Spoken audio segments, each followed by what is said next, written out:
Now, this is actually... Why am I whispering? John Kirk, have a seat.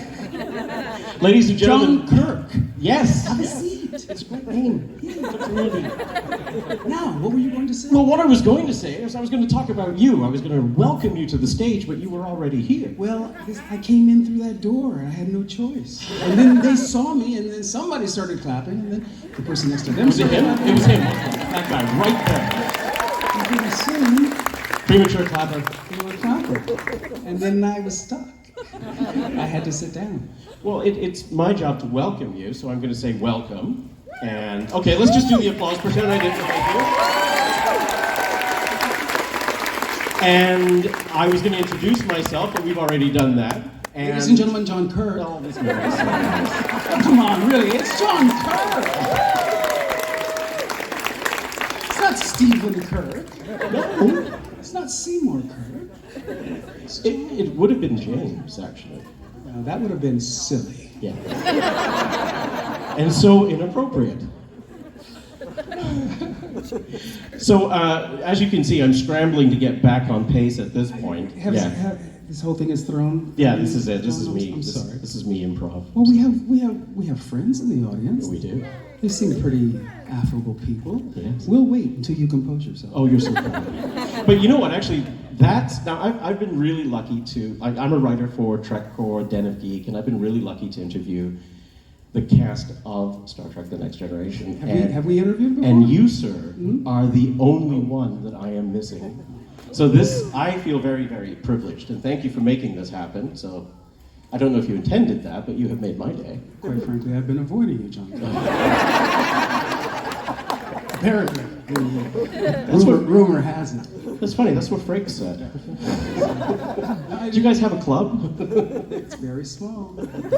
Only 8 of us. But of everything, the one thing that they always talk about is how kind LeVar Burton is. They do, and I have this on tape. If there's any of the cast members they'd like to talk about nicely, it's you. Why do you deserve that? I don't know, John Kirk. They're very nice people. They are generous in their praise. And clearly they don't know me very well. So, first of all, I've been trying to engineer a meeting with you, and yes, I used that deliberately, I'm sorry. I'm a dad. I'm just gonna let that one go. Yeah. But you have such an incredibly deep philosophical nature to you, the science of peace, and I was wondering if we could just sort of get a bit of insight into the way that you think, because the Reading Rainbow, because of all the philanthropic stuff that you have done. I was wondering if we could just sort of get your theory on life, the universe, and everything. That's a light question. Start with the small ones. I don't know, I just think that we are meant to do something with our lives that benefits more than simply ourselves.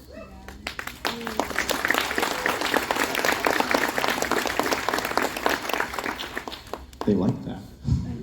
That's my honest truth. I was raised by a woman who was first an educator and then a social worker, and so I come by my passion for social activism honestly. Ooh, there's a Geordie LaForge there. Stand up, young man. Woohoo! Very nice. Very nice. Coming to photo ops? Later? Will you come to photo ops?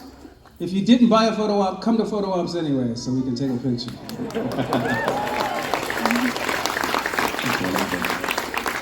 Oh, there's that damned nice guy again. Is that what they're talking about? See, we find these moments and they just naturally... And you have another one over there who's like vying for attention. Oh my goodness Spread gracious. the niceness. Woohoo! Don't you look awesome? Forget what I said. I'd like for her to get a picture instead. No. You should both come, but mostly you.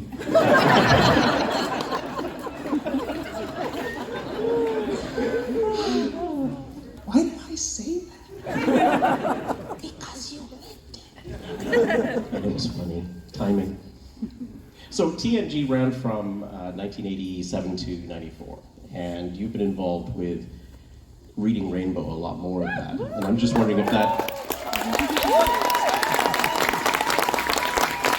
You know, we could actually just sit here and have them applaud at you all. Are there any rainbow heads in the house?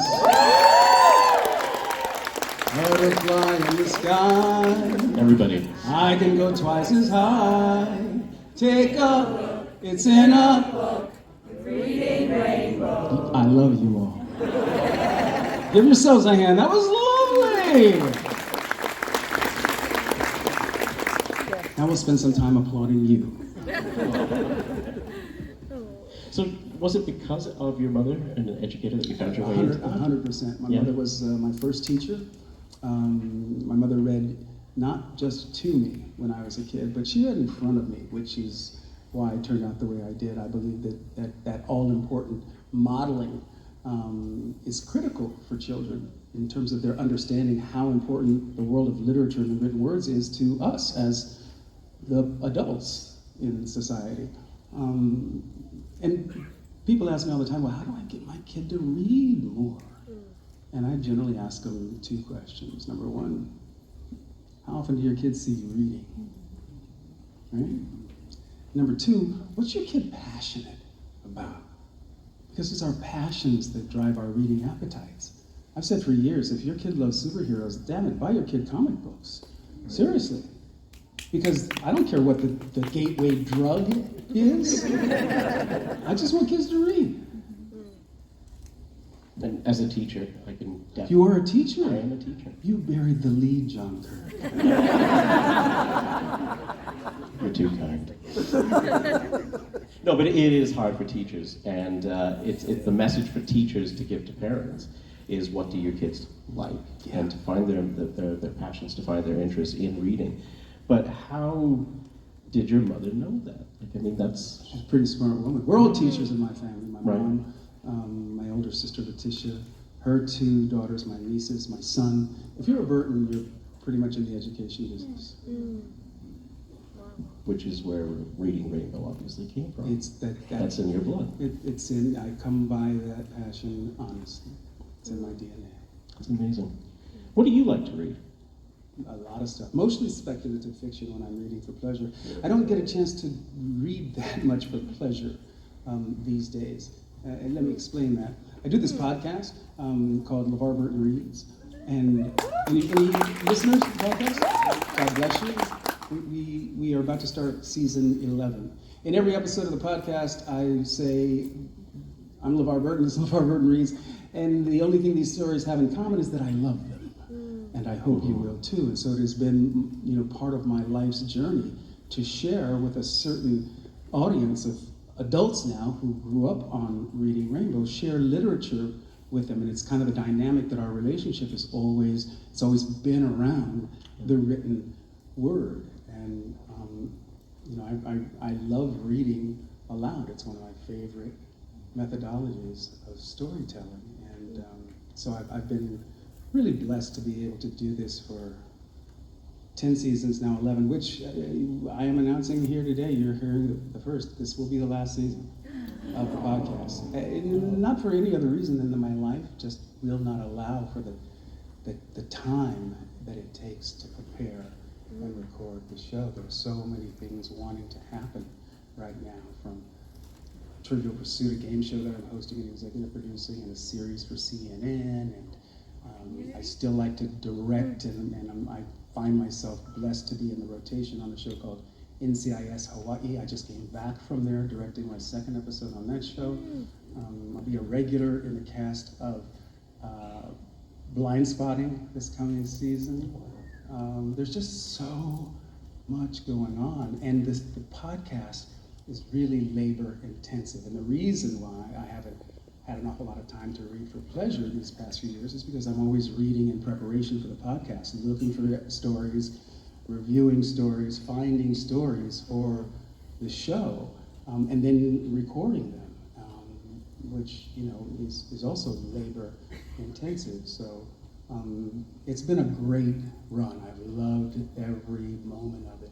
And again, sharing new authors that you might not have heard of, just like we did on PBS years ago I'm very proud of having introduced the audience, the podcast listening audience, to writers, to voices, marginalized voices, women, writers of color that they just would not have encountered absent the LeVar Burton Reads podcast. And I'm sincerely proud of that. That's amazing.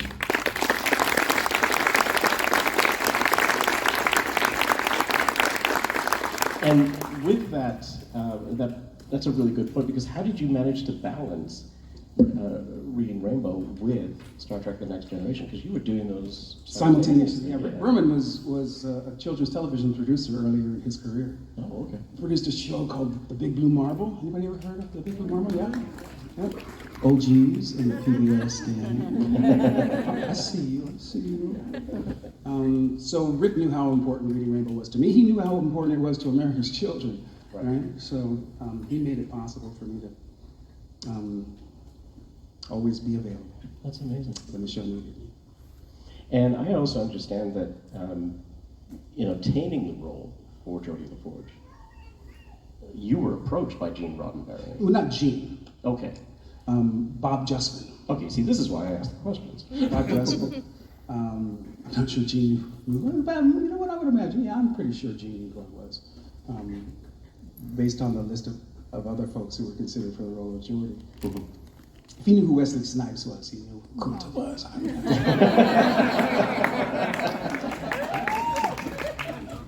gonna go ahead and say, wasn't probably not as famous as Reggie Jackson. Couldn't hit the curve. I'll say that. Couldn't hit the curve like Reggie Jackson. So take us through that process when you were going for the role of Geordie LaForge. I was excited as hell. It was Star Trek, man. See, I knew Bob Justman because he was a producer on a movie that I did, a TV movie. Not a great TV movie, but I met Bob Justman and befriended him. And so my family watched the original series religiously, right? So when I heard his name, I thought there's only one Robert H. Justman, right? Producing television. It's got to be the same guy, and as it turns out, it was.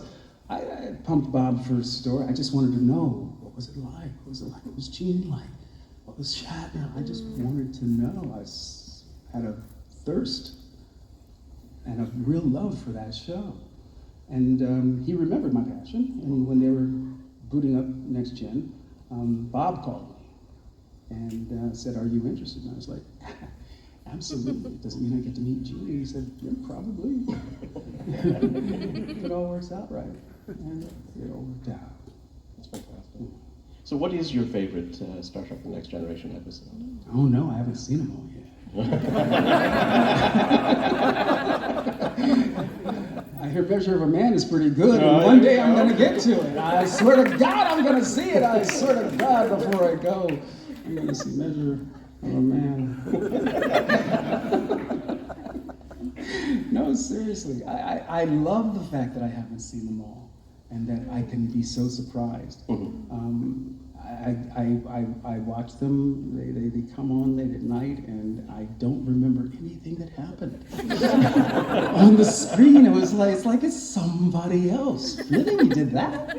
Really? Wow. So what about your interactions with the cast? Like, do you have any memories of any antics or any fun activities that, what trouble did you guys get into? Well, first of all, I'd like to go on record as saying I don't like any of them very much at all. They're horrible people.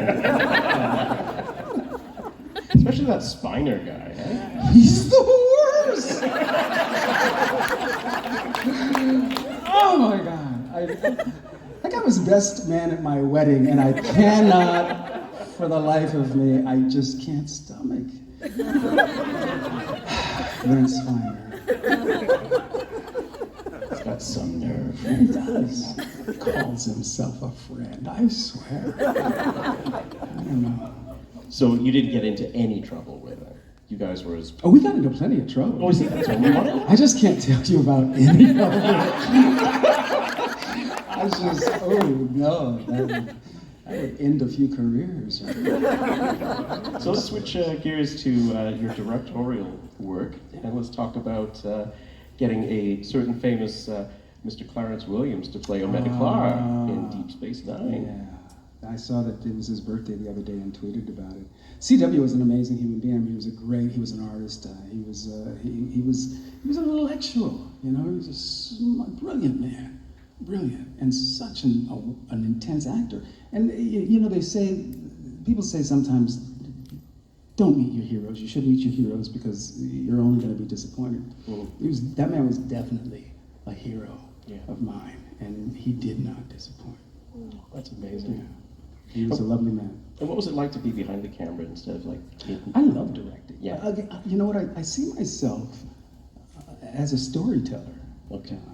That's what I am. It's not simply what I do. Mm-hmm.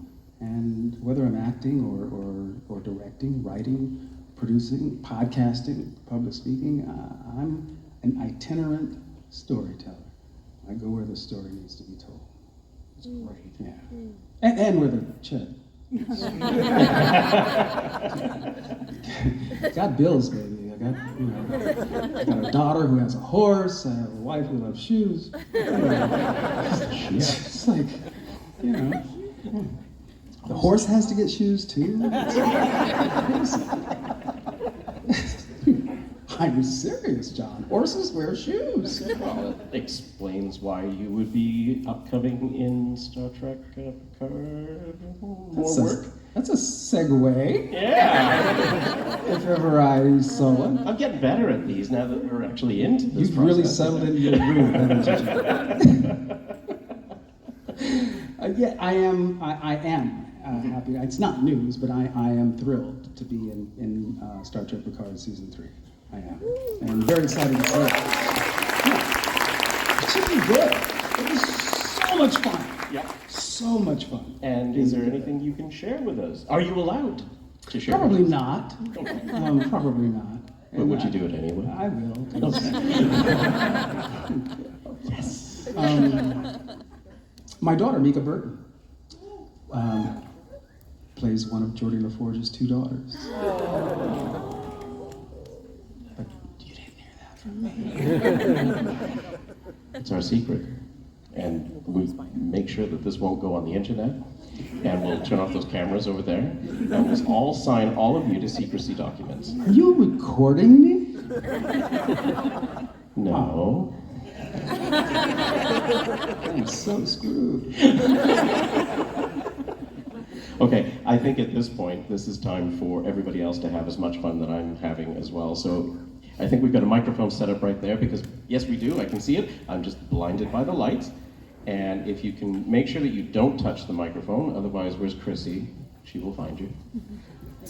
And if you could, and we have people, look at this, you're so popular. It's amazing. What's your name, sir? Mark from Montreal. Mark from Montreal. I just had a smoked meat sandwich. I'm a little better at this than John Kirk is. So great. Did you see what I did there, John? Montreal, smoked meat. Okay, I have two and a Now half- I want one. I have 2.5 questions. Okay. The half question is, what made you decide to take the black container over the water? It's a Yeti. Second of all, The black container has ice in it. okay. Second question, who are the? That was only a half answer. Now we'll go to the first question. Who are the choices instead of having you for next generation? Who are the other actors that they were choosing from? Oh, they had a list. Reggie Jackson was legitimately on that list, as was Wesley Snipes. Who else was on the list? Go ahead, I'm drawing a blank now. It's on the internet. Look it up. Do your own work. The last question is, so you related to Richard Burton? Not at all, but we did refer to him now and again as the white sheep of the family.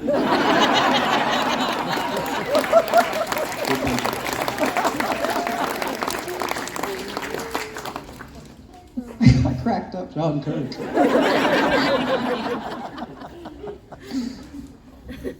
Hi there, what's your name? Brendan Murphy from Syracuse, New York. From Syracuse. Yep. Home of the Big Orange. Mm-hmm. Yeah, man.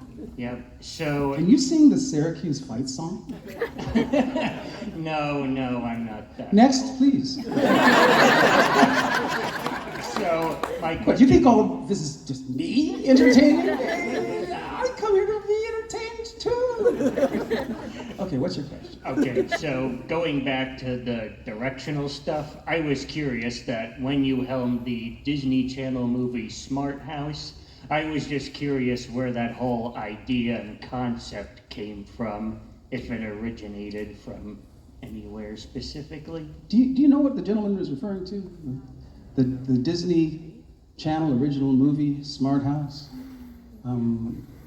It was a silly little TV movie that I made back in the day. It was actually, no, it was my second TV movie. My first was the Tiger Woods story for Showtime.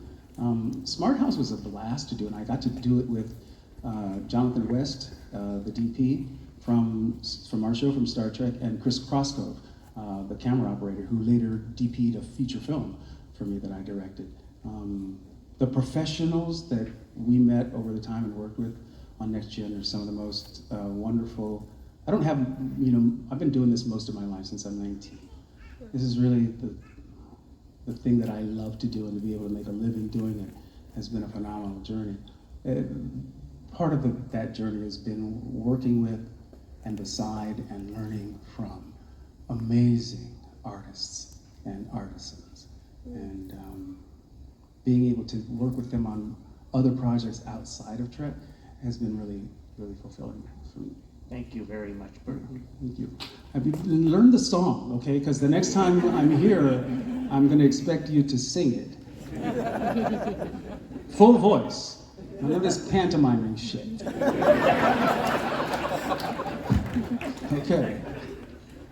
Good afternoon, LeVar. Good afternoon. I have two questions for you. And you're going to record my answers to both. That is correct. First question is... Whatever happened to no recording in panels? Didn't that used to be a thing? That was a thing. It was a thing, right? I'm right, right? Right here. Yeah, it was lovely. I liked it because it stayed with us. It was just our moment, Or we told stories. right? The first question is, how was it being part of Community? I loved working on Community. Definitely. Donald Glover is one of the most talented human beings I've ever met. There isn't anything that man can't do that he sets his mind to. He's that talented, and I wish I had his money. And the second question is, how did you get to be on Jeopardy as a host?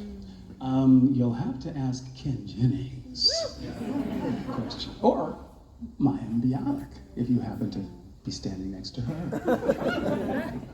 But I'm not the Jeopardy host, and so I can't answer that question. But I can say that next year I'll be coming out in a game show with a little IP called Trivial Pursuit.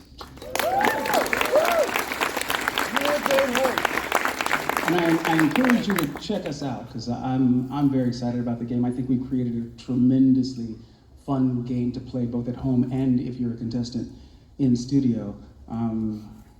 I think you'll like it. I do. I'm very excited. What time will it be on that you watch? I don't know. It depends on where you live. I'm not the TV guy. Thank you. Thank you. Hello, Mr. Burton. You obviously worked with Seth MacFarlane on Family Guy, and he has a new show that's been on the air for 3 seasons called The Orville. We don't know if there's going to be another season. Fingers crossed there will be, but if we're lucky enough to get another season, would you be interested in being the next Star Trek actor to guest star in an episode of The Orville? I don't know. I think we'd all like to see it. Which Star Trek actors have already guest starred? Marina Sirtis from TNG, Uh-huh. and Tim Russ, who played Tuvok in Star Trek Voyager. Familiar with his work, yes. Yep. John Billingsley. John Billingsley, lovely actor, Oh yeah. terrific human being. Yep. And those are just some of the names from Star Trek who have been on there. Well, to add my name to that list would be a huge mistake. But then again,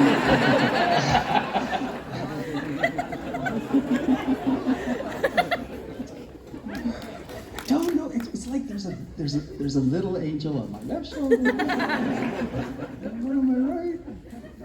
It's crazy.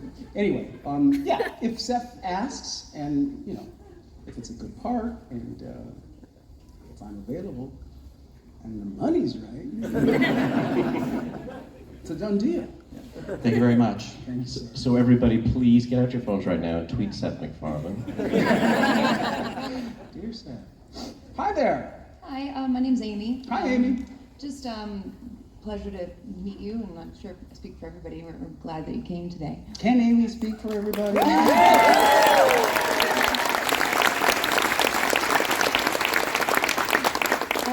Apparently, Amy, you're psychic. It's like meeting a family friend that you haven't seen for forever, Aw. ever. Bless your heart. But usually we ask what memorabilia you might have kept from like the Star Trek, or stole, if that is what happened. I prefer liberate. It was suffering, the visor. I liberated it. Yeah, I have the visor. I have the one I wore, anyway. That's very I cool. hear there are others, but I have the one I wore. That's very cool. Thank you. I've also got a batleth. Got a rubber batleth. Is that a weapon? I'm not Star Trek enough, I guess. Okay. Yes, Amy. It's a weapon. I'm gonna Google that. You should, yeah. Google that shit. I encourage you. Thank you very much. There's an apostrophe in a very strange place, but you'll figure it out. Thank you. I'm sure. Hello, hi LeVar. I'm Paul. Paul? It's an honor to be here in person. I have a couple questions. The first one is one of the episodes where the late James Doohan's the original series, like Scotty. What was it like working with him together on set? Loved working with Jimmy. Loved working with him. God bless Jim. Legend. Come on, man. Yeah. Legend. I was grinning from ear to ear the entire time. It was Scotty. Come on. Best engineer in Starfleet ever. Scotty. Ever.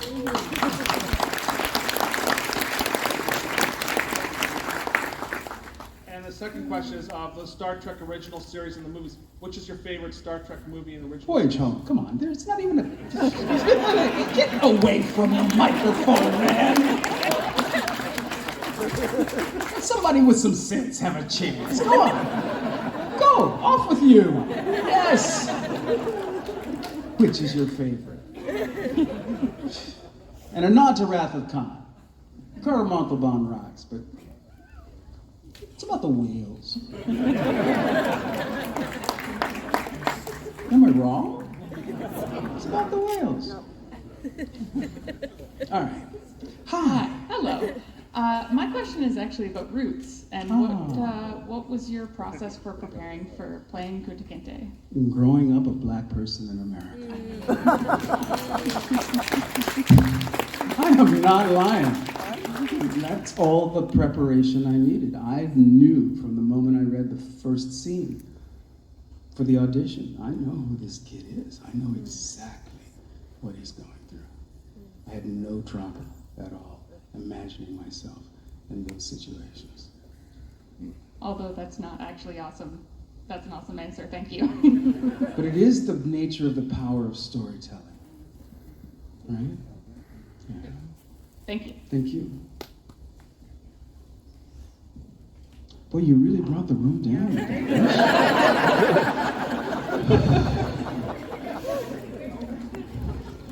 Hello, Mr. Burton. How do you prefer to be addressed? Doctor, Mr., Sir, or Master, or other non-departmental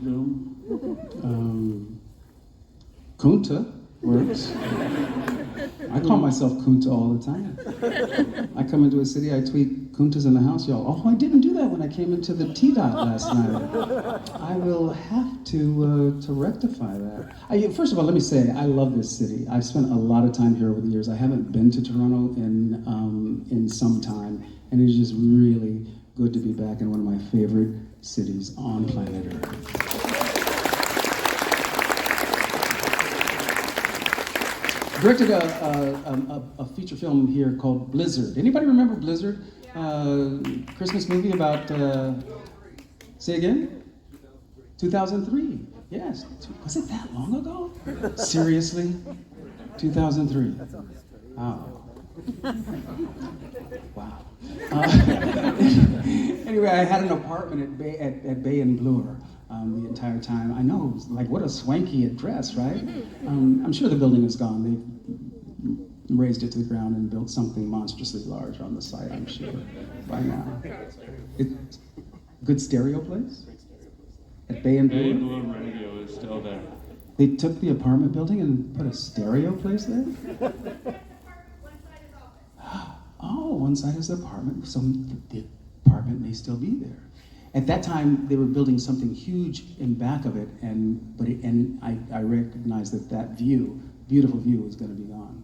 So yeah, I'm happy to know that the apartment building is still there, although I'm sure the view has checked out. We should get a plaque. Should have a plaque. Kunta was here. Kunta slept here. Kunta slept here. Let's go to work on that, Toronto. Let's get that done. You know what? I don't know that I would. You know what? It would be nice to go over there and see if it was still there. I don't know. We'll call an Uber. Would you? Let's all go together. Like a field trip. Let's go. Who's in? Yeah. Okay, I think we've got time for a few more questions. Kunta, thank you for answering what you prefer to be called as. No, thank you. You, sir, may call me LeVar. Thank you, LeVar. My I pleasure. apologize in advance for not knowing how to properly address you. No, I'm glad we got that straightened out. LeVar, my name is David Maloney. I'm an adult who's on the autism spectrum, and, well, my questions are, first, as a director, from what I understand, there are certain directors in the entertainment industry that genuinely prefer members of the BIPOC community that over established industry leaders. I don't take the perspective that they are less valued, the established actors and established production houses, but it should be an equal playing field. Would the life were fair, David, it would be a different deal altogether. The playing field isn't level, but we do strive to make it so in ways that we have access to. I'm a big believer in doing what you can from where you are.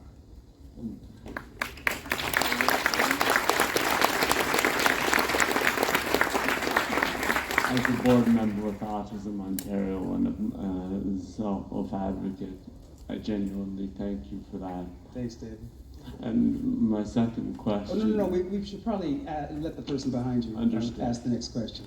Thanks, David. Appreciate you, brother. Hey, what's your name? Ian, from Toronto. Thanks for coming. I was hoping, if you don't mind, just maybe sharing a moment or experience that you had with Nichelle Nichols.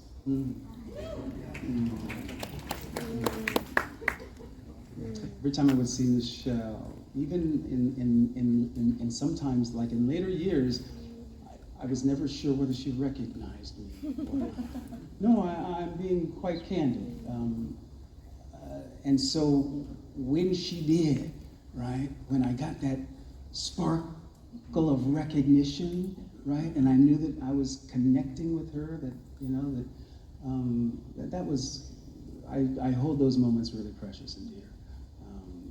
as she, as she advanced in age, her cognition, mentation, declined. It happens to most of us. It's happening to me right now.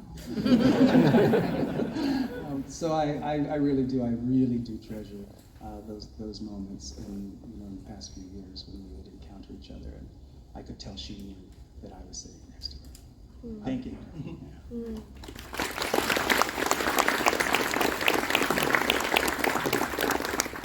Mr. Burton, I just have one question for you. What as an actor draws you to a role?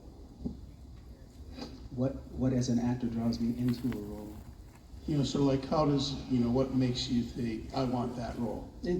Most often times it's not the role, but the story.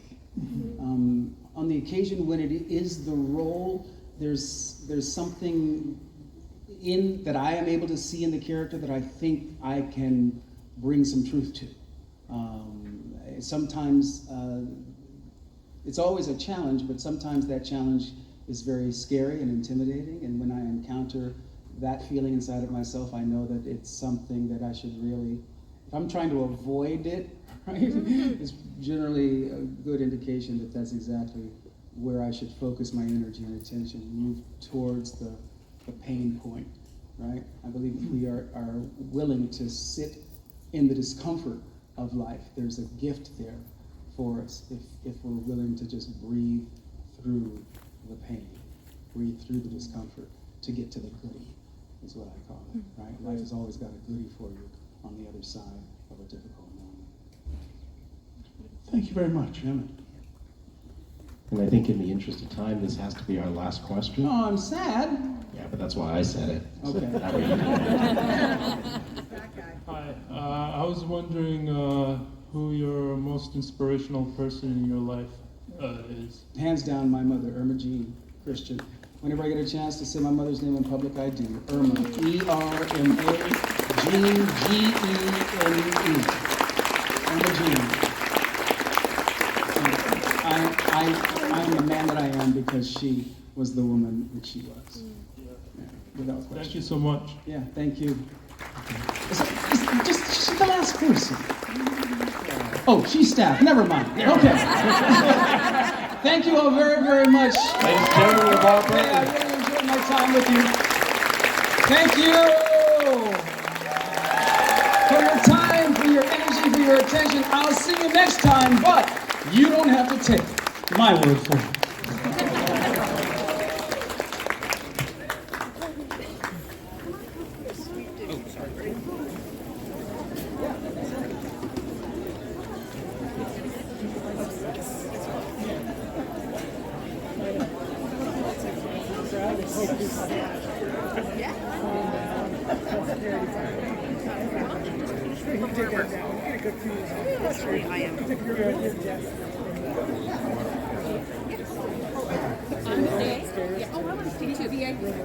Oh, I'm not a VIP. I have to go.